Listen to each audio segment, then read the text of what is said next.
नमस्कार दोस्तों, स्वागत है आपका आज के डेली करंट अफेयर सीरीज में। 7 और 8 दिसंबर 2024 कुछ इंपॉर्टेंट करंट अफेयर्स हम लोग देखेंगे। चलिए स्टार्ट करते हैं। BSF celebrated 60th foundation day. Border security force इन्होंने अपना 60वां फाउंडेशन डे सेलिब्रेट किया है by the home minister Amit Shah ji. Border security force ये हमारे कंट्री की first line of security force है, जिसका गठन इंडो पाक वॉर जब 1965 में हुआ था तो उसके बाद किया गया था to ensure security of India's border and related matters. देखिए बीएसएफ का logo, duty unto death. Next देखते हैं। 4th edition of India internet governance forum.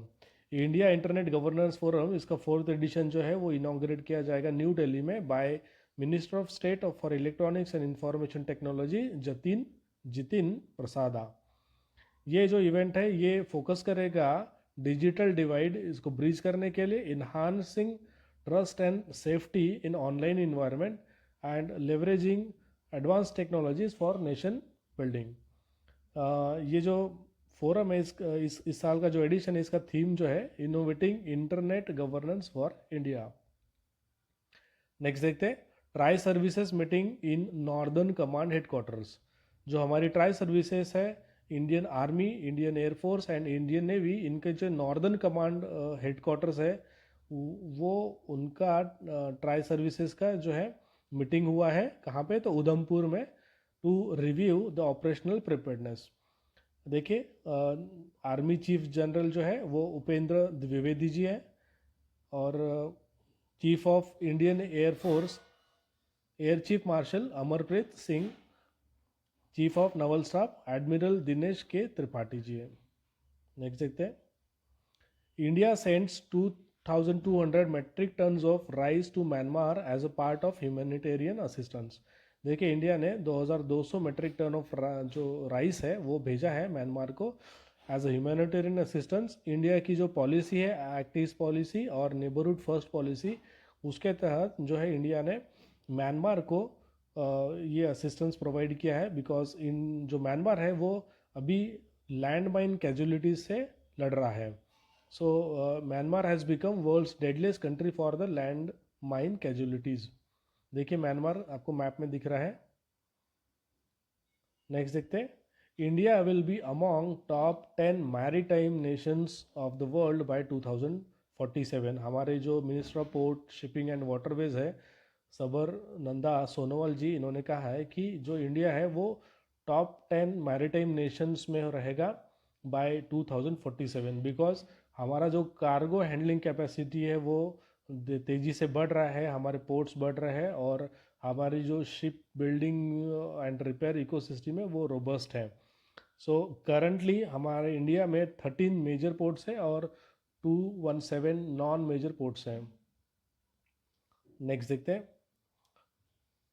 NMDFC DICCI signs MOU to empower marginalize communities.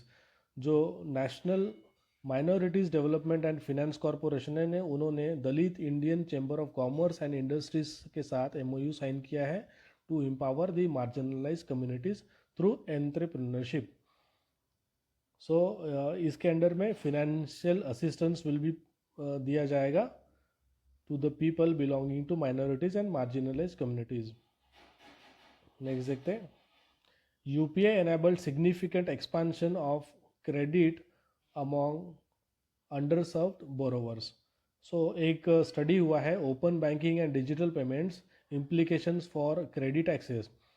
ये रिपोर्ट ने कहा है कि UPI जो है वो UPI जो है वो 300 million individuals and 50 million merchants जो है ये इन्होंने परफॉर्म किया, डिजिटल ट्रांजेक्शन्स परफॉर्म की है।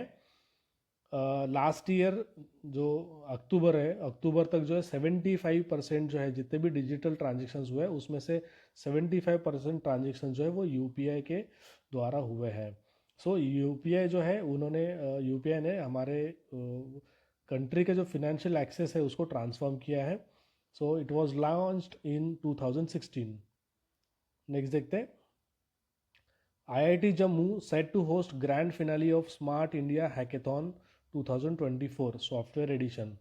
देखिए स्मार्ट इंडिया हैकेथॉन जो है वो शुरू हुआ है। इसके दो वर्जन्स होते हैं, एक तो सॉफ्टवेयर एडिशन है और second is hardware edition. So software edition जो है उसका ग्रैंड फिनाले जो IIT जम्मू जो है वो होस्ट करेगा। स्मार्ट इंडिया हैकेथॉन ये एक नेशन वाइड इनिशिएटिव है जिसमें कुछ जो एवरीडे लाइफ के जो चैलेंजेस होते हैं उसको उसको सॉल्व करने का, उसको कैसे इंगेज करना है, स्टूडेंट कैसे इंगेज करके उसको इजीली इफेक्टिवली सॉल्व कर सकते हैं, उसके लिए ये इनिशिएटिव लॉन्च किया गया है, स्मार्ट इंडिया हैकेथॉन 2024। नेक्स्ट देखते हैं, nation wide 100 day TB eradication campaign launched. हमारे union health and family welfare minister साहब जो JP नड्डा जी है, उन्होंने TB इरेडिकेशन प्रोग्राम लॉन्च किया है विद अ माइलस्टोन। ये प्रोग्राम एक माइलस्टोन रहेगा कि जो ट्यूबरकुलोसिस है उसको उसको एंड किया जाए बाय 2025। ये जो कैंपेन लॉन्च किया जाएगा इसमें फोकस रहेगा कि TB केसेस को डिटेक्ट किया जाए और ट्रीटमेंट में जो भी डिलेज होते हैं उनको कम किया जाए, ट्रीटमेंट अच्छे से हो जाए, और स्पेशली जो हाई रिस्क ग्रुप्स होते हैं, जो ओल्ड एज पर्सनस होते हैं, उनका ठीक तरीके से ध्यान देके इसको अचीव करना है। नेक्स्ट देखते हैं, आर्म फोर्सेस फ्लैग डे। देखिए आर्म फोर्सेस फ्लैग डे, एक आर्म फोर्सेस फ्लैग डे हर साल 7 दिसंबर को ऑब्जर्व किया जाता है to remember the courage and the contributions of Indian arm forces. ये एक जो फंड है arm forces flag day fund, इसमें सभी को अर्ज किया जाता है कि कुछ कंट्रीब्यूट किया जाए। जब हम स्कूल में थे तो हम लोग भी इस फंड को रेज करने के लिए कंट्रीब्यूशंस लेते थे सोसाइटी से। सो 1949 से आर्म फोर्सेस फ्लैग डे की शुरुआत हुई है। नेक्स्ट देखते हैं, good governance week nation wide campaign प्रशासन गांव की ओर। प्रशासन गांव की ओर ये एक कैंपेन लॉन्च किया जाएगा by the government during the good governance week. Good governance week I think second, third और फोर्थ वीक जो रहेगा दिसंबर का, उसमें ये लॉन्च किया जाएगा। सो इस under this good governance wing जितने भी ऑफिशियल्स रहेंगे, कलेक्टर्स जो डिस्ट्रिक्ट कलेक्टर्स रहेंगे, वो तहसील और पंचायत समिति के जो कार्यालय रहेंगे उनको विजिट करेंगे और वहाँ के जो भी प्रोफाइल्स रहेंगी उनको चेक करेंगे और जो भी प्रॉब्लम्स रहेंगी उनका निपटारा करेंगे। सो द प्रशासन गांव की ओर अभियान जो है वो नेशन वाइड मूवमेंट है for good governance and this will inspire future generations. Good governance day 25 दिसंबर को होता है। नेक्स्ट देखते हैं, India to chair UN commission on narcotic drugs for the first time. देखिए इंडिया जो है वो 60th session of commission on narcotic drugs इसका चेयर बना है, ये पहली बार हुआ है। सो CND जो है कमीशन फॉर नारकोटिक ड्रग्स, ये एक प्रिंसिपल बॉडी है इसकी यूनाइटेड नेशंस की on drug related matters. So UN commission on narcotic drugs इसका फर्स्ट टाइम इंडिया ने चेयर किया है। नेक्स्ट देखते हैं, India's forex reserve rise by $1.51 billion to $658.09 billion. देखिए इंडिया का जो फॉरेक्स रिजर्व है वो काफ़ी बड़ा है।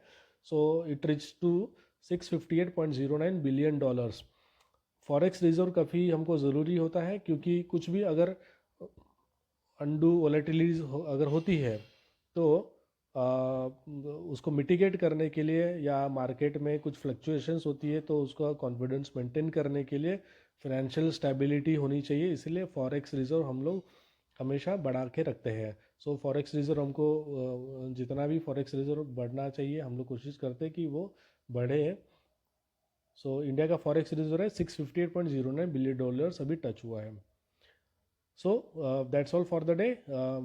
Thanks for watching. Please like, share and subscribe KP GS Studies channel.